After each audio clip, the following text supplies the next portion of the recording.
What's up, everybody? How's it going? Austin Prechtel, Prechtel Elevate Performance, coming at you live. Happy Wednesday, everybody.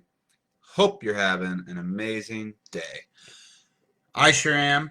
Trying to, focus on the positives, keep things going, keep working, try not to think about things too much. So, it's cold out here in Spokane. It's cold as shit out here. It snowed a little bit today. It's supposed to snow this weekend, even. But that's besides the point. Let's jump into today's topic. And today's topic, if you didn't see my post earlier today, I'm talking about whether or not you might have a negative relationship with food. And here's the key slash kicker is that, most people do. Like almost everybody has at least in some way or another some sort of not necessarily healthy or positive relationship with food. And there's a reason why, two-thirds of the United States or 50% or some shit like that is overweight and things like that. And there's a reason why a lot of this happens. And there's, association. It's not necessarily it doesn't even necessarily mean being overweight means you have a negative association with food. There's plenty of people who are, extremely skinny or who have the opposite problem when it comes to, weight loss or in the middle of the spectrum of it all. Like a lot of people struggle with their relationship with food. Me included. I've been there. And a lot of times we don't even recognize that it's happening. Because we're just kind of going through our day, going through the motions of the day, going through the flow. We don't really sit back and think about why, we feel the way we feel to do what we do. We just sometimes instinctively think it and it happens. And so taking a step back and thinking about what's your reasoning and things like that can help a lot. And so what I want to do is I wrote up this poster the other day that had a list of things. It's not a complete list. It's just a list of things that people commonly that are pretty common that are associated potentially with having a negative relationship with food. And I'm not a therapist. Okay, I'm just gonna preface that right now. I am not a therapist when it comes to food or any of that shit at all. I'm not. But what I am is, I have experience with this shit. I've lived it. I've helped other people with it. And I, from firsthand experience, know what it's like to have, a negative relationship with food. And when it was happening, it's one of those things I didn't even really realize it was happening until, it was all said and done. And, I was in the middle of it and I was like, oh, fuck. Why am I thinking this way or doing these things? I didn't realize that it was happening. Sometimes you're in it and you're like, damn, what happened? And so, so I'm gonna go through this list of things that, and I'm gonna raise my fingers. And so, you can play along if you want while you're watching. But basically let's raise a finger, for every time one of these statements holds true to you. You think about food all the time. I've been there. You get upset with yourself when you're eating something that's bad for you, quote unquote. I've been there. Not right now, but I've been there. You have overly restrictive rules for yourself. Been there big time. When you eat something, quote unquote, unhealthy, you do a shit ton of cardio to try and, quote unquote, make up for it. Been there, especially during college. Whenever I was, I'd go out and I'd go out and I'd party and I'd have one too many beers and a bunch of shitty food. And I was in the gym the next day doing an hour of fucking cardio trying to make up for it because I was so oh shit, I set myself back big time. I've been there. That's not healthy, And let's see. So I've got 4 fingers up already. You eat in private or feel ashamed when you're eating what you eat in public. I have done this before in the past. I've ate things in private, so I'll put a finger up. I've ate things not necessarily, ashamed, but more I was like, damn, this is a lot. I don't want other people to kind of judge me. And there's been also times in my life where I'm like, fuck yeah, look at how much food I just ate. That's awesome. So it's one of those things you can and for these things it can apply to you now, or it could have been something that applied to you in the past. Because like we're constantly changing and shifting. Just because you don't have that problem anymore doesn't mean it didn't impact you, and also doesn't mean that you're not going to experience it again in the future. Hopefully you don't. But then we're dynamic. We change. We shift through time. So let's see. You demonize a food group or cut out / remove a food group entirely, aka like no carbs or no fats or like sugar is the devil or whatever. And I can honestly say that I've never truly felt this way.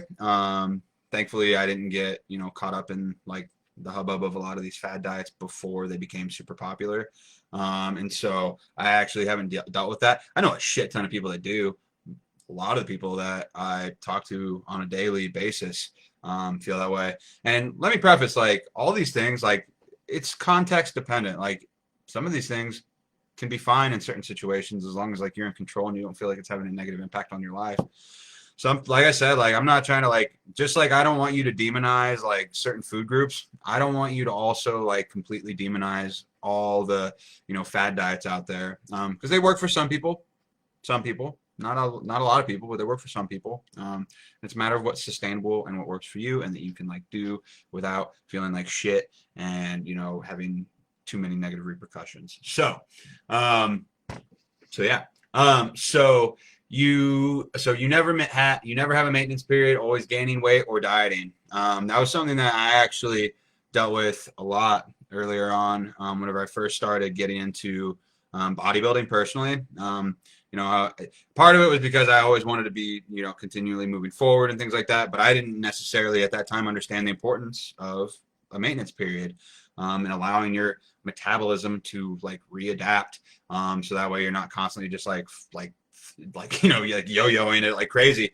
And that's something that, a lot of people, not necessarily because they want to go fast like I was, but a lot of you that are probably watching this right now, like you either are losing weight or you're gaining weight. You're never really like maintaining. And that's not good. Especially for if that's not what you're trying to do.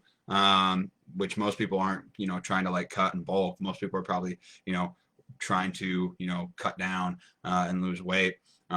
Which, that's tough. That's tough on people. That's tough on you mentally. That's yo-yo dieting in a nutshell. That's just, like you lose a bunch of weight and then you gain it all back. And then you lose a bunch of weight and then you gain it all back. That's tough on you. That's tough mentally because it's like shit, what am I doing wrong? What's wrong with me? Like, why is this happening to me? Like, why, like, are my goals like, like unattainable? Like, I'm never going to get past this like plateau. Like, and it creates this like really like negative association with like weight loss and makes people feel like they can't do it, which sucks because like you totally can. You're just going about it the wrong way in the first place. And that might not be your fault. That might just be because you lacked the education at the time. But now that I'm here, I'm gonna try and fucking help you be more educated in that stuff so that we don't have to keep doing that. So that's like 6 or 7. But yeah, so cool. So yeah, so maintenance periods are important, people. They're important. I wish I would have known that sooner when I was younger in my fitness journey, but they're important because if you're not doing that and giving your body a break and your brain and your mental a break, like you're going to struggle and you're probably going to, have a much harder time, like, sustaining and keeping your goals. It's all about sustainability. It's all about sustainability. Appreciate that comment. That being said, so let's see. So we're at 7. Okay. All right. We're good. I'm at 7 already. Like, I don't know what everybody else is at, but I think I'm at like 7 out of 8 or some shit. So, let's see.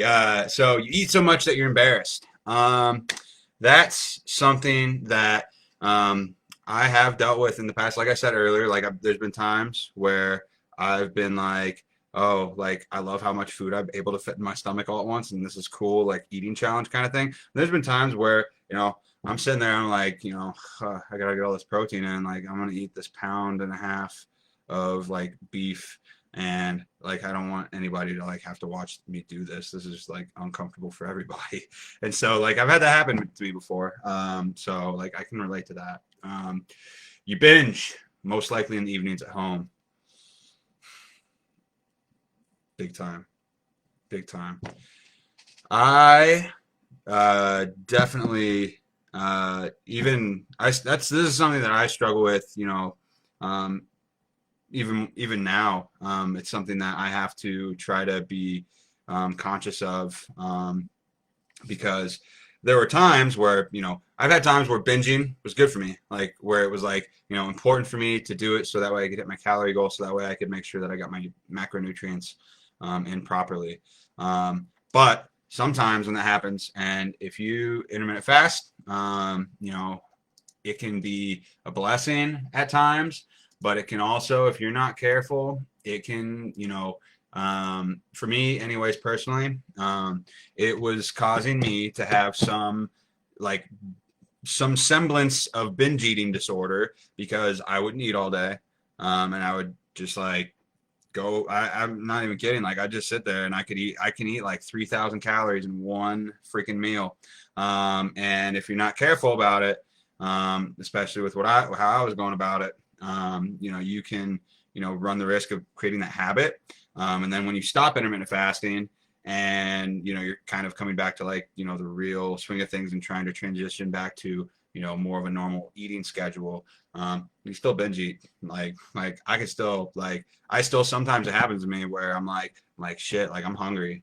and like everybody has good days and bad days, and I'm definitely consistent about not letting it happen. But I'd be a liar if I said like sometime this month I didn't put down way more food than I was supposed to. It's one of those things. But we're here, we deal with it. Thankfully I'm bulking right now, so it's not going to impact me that much. But binge eating is a thing, and I know a lot of people deal with it, and especially whenever I like in the past when I bulked like crazy, when I was doing more of like dirty bulking and things like that, when I didn't necessarily know any better as much, it worked out fine for me. But it's one of those things where like I was eating like 6,500 calories in a day. Like I went from 180 pounds to like 235 pounds in like less than 6 months. Take that as you will. Definitely, I put on a lot of muscle, but I also put on a shit ton of fat when I was doing it. And I probably lost a lot more muscle than I, would like to, like, not that I would like to admit, like I'm admitting right now, like I definitely lost a lot more muscle than I would have if I hadn't gotten that fat. So it's one of those things that, you got to be careful about it, because it can happen to anybody. And, I've dealt with that kind of stuff before. So we're at like 9 or 10 already. So that's cool. And then the other thing, so let's see. You only buy foods that are typically thought of as being quote unquote healthy. Listen to me. Listen to me right now. They're like, stop thinking very black and white about foods being healthy versus unhealthy. Okay? Instead of thinking about it like that, foods are, think of them as being like calorically dense, like high energy, or calorically like empty. So like, a lot of volume, not a lot of calories in them, makes you feel full, blah, blah, blah. And micronutrient dense and micronutrient like empty, like foods, like they're high in antioxidants and all these vitamins and minerals and things like that, like a lot of fruits and vegetables are, versus like empty, like I don't know, like those like fucking like Cheeto puff things that are like packing peanuts, basically. Not very micronutrient dense. So stop thinking about things as being healthy and unhealthy, and think of them more like that. Because you can have any of these foods. You can have any of these foods. But if you want to feel like great and feel good and like, not have any nutrient deficiencies, think of like, and I've talked about this before, the 80-20 rule. 80% of your food, can come from, whole, like natural or whole sources or whatever. And 20% come from kind of junk or like processed stuff or like ice cream and things like that. And that's fine. Like if you follow that kind of guideline, you're going to be okay. You're not going to have any like micronutrient deficiencies or anything like that. But stop thinking about things as being healthy versus unhealthy. And so, yeah. But you only buy healthy foods. This is probably more along the lines of the people who struggle with, gaining weight, or people who are struggling with, being at a low body, they're like, you're like one of those like chronic like burnout dieters or like cardio bunny kind of thing, like where you're just like, oh, I like, and you could be anybody could be like this, I guess, too. I don't want to put you in like a like a I don't know, a frame or whatever. But if you're thinking that way, like you probably have a negative relationship with food. You're not letting yourself eat certain things because you feel like it's going to hurt you, or you feel like it's going to make you like unhealthy or whatever. I'm here to tell you, like, that's not the case. Like, that's not, gonna happen. You're not gonna die if you eat Cheetos. You're not gonna die if you eat ice cream. Like, you're not gonna, like, ruin your, like, health and fitness and things like that if you have some ice cream here and there. Like, I eat ice cream, like, every week, probably. I have cookies, probably, every, like, other week or something like that. Like, I have chips. Like, you can eat these things and be fine and reach your goals, and you're going to be a lot more sustainable when you do it too, because you're not telling yourself I can't have that. Because guess what fucking happens when you tell yourself that you can't have something? You want it more. If I walked up to you today and said, you can't have pizza ever again, first thing that's going to pop into my fucking head is, damn, I really want some pizza, and that guy said I can't have it. Fuck that guy. I'm going to go eat some pizza. The heart and the stomach wants what it can't have. Okay? And by telling yourself that you can't have these things, you're setting yourself up for failure big time. Because it's not sustainable to tell yourself that you can't have something ever again. Right? Like, that makes sense, right? So don't do that. So that's another thing too. Like, buying only healthy foods, like telling yourself you can't have certain things. That sets you up for failure. That stretches you tight like a fucking rubber band, and you're like tense all the time. You're like, shit, like I really want this and I can't have it. And then one day you don't have the willpower and you snap, and that rubber band snaps, and all your goals and all your motivation and discipline goes out the fucking window, and then you fall off the wagon and you feel like you can't do it, and you're like feeling bad about yourself and shit like that because that happened. So last one, you have to keep certain trigger foods out of the house. I've been like that before, so I don't have enough fingers to stick up anymore. But trigger foods are, this is something that's kind of, I'm a little bit, it's situational, and these are, like I said, these are all context dependent. Like some people should like totally not have certain foods in the house because they don't have like any willpower or control over themselves. They just have very like, they're very reactive. And they're almost like, it's an addiction in a sense. And so some people probably shouldn't have that until and maybe like, depending on the severity, like maybe work with like a therapist or something like that and talk to them and try and figure out, a healthy way to reintroduce those things in the household. But some people probably shouldn't. Other people, like, keeping trigger foods in the house can be a good thing because it can tell you, like, it's kind of one of those things. It's like, oh, like, it's there if I need it, but, like, I'm not telling myself I can't have it kind of thing. So it's touch and go, but that's one of those things I've had happen before, too, and I've had it where both options have worked for me, like I just described, because we change over time. It depends on where you're at in your fitness journey. It depends where you're at in life. It depends, like, how things are going. Like, it's all situationally dependent. So you got to keep these things in mind. Like, you're not like you're not black and white. You're like a dynamic individual that's constantly like changing all the fucking time based on what you're doing, what you're thinking, your environment, all that shit. So, that's the other thing too. But what I'm saying is, like, everybody probably at least put up one finger, and it's something, and the reason I'm doing this kind of exercise is because it's something that's important to acknowledge, that we all have these things that are going on in our lives, and we all have these things that we can work on, and that we're not perfect, and that we are able to, there's room for growth and for things that we need to acknowledge and work on and try to change, and be mindful of and things like that. So that way we can be the best versions of ourselves and make sure that we're, going about our fitness and weight loss journeys as sustainably as possible. So yeah. How many fingers do you guys have held up right now? You don't have to tell me, because somebody's probably a dickhead, but nobody's allowed to be dickhead on my stream. So anyways, this is a positive space. Yeah. So, and honestly, like, it's one of those things, like it's going to be a constant battle. Like, it's going to be a constant battle. It's one of those things where, like, I still deal with it. Like I know that I'm gonna be dealing with this for the rest of my life. Everybody's going to be, especially if you're somebody who is wanting to cut and bulk, like for bodybuilding especially. Like body dysmorphia is a big issue, and eating disorders and things like that can be a big issue with that. And the first step to fixing a problem, if it is a problem, not all these things have to be problems for people, because there's been times where like binging, like I said, has been helpful for me. There have been times when intermittent fasting and like not eating for an extended period of time has been beneficial to me. There's been times where it's like a useful tool that you can use for a certain period of time that can help you. But all in all, like if it is having a negative impact on your life and it's like really severe, one, you should probably go to a therapist and like talk to them like a food therapist, and talk to them about managing these issues and working a way to solve them.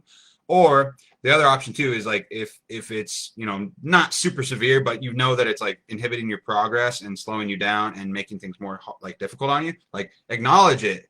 Acknowledge the problem in the first place. Like you have to acknowledge that it exists in order for you to like work through it and begin to like actually start to try and like figure out ways of fixing it. That's something that I try to encourage like a lot of my clients to like to do, is try to like figure out like the root of their problem in the first place, because that's how you figure out how to solve it. That's how you get a solution. You have to acknowledge that there's a problem in the first place for you to be able to figure out a solution for it. So but I just wanted to go on here and go on this, sorry it's so long, but go on this live and talk about this, because it's something that's important that a lot of people fucking deal with, and a lot of people don't maybe not realize that they're dealing with that, because and they're like, wow, shit, how did I get how did this happen to me? And then you're like, you start digging into it, you're like, oh, I see. So yeah, that's my life, guys. Everybody deals with this shit in some capacity. So don't be ashamed of it, or try not to be ashamed of it, and work on, working through it for yourself. If you need any help, if you need, some guidance or like any like advice or whatever, like reach out to me, let me know. I'd love to try to, help you figure that out. So that's my live for today. If you're watching this at a later time, hit me with the hashtag replay. Let me know your number one takeaway in the comments down below. And give it a like if you will, or if you like, that help me out. And like I said, if I've been saying this too, if somebody who struggled with this in the past, let them know about this. Let them know about this live. Tag them if you want. Send it to them. Share it. Whatever. Love to help. Love to spread some good vibes out there. So that being said, hope everybody has an amazing Wednesday, and I'll talk to you guys tomorrow.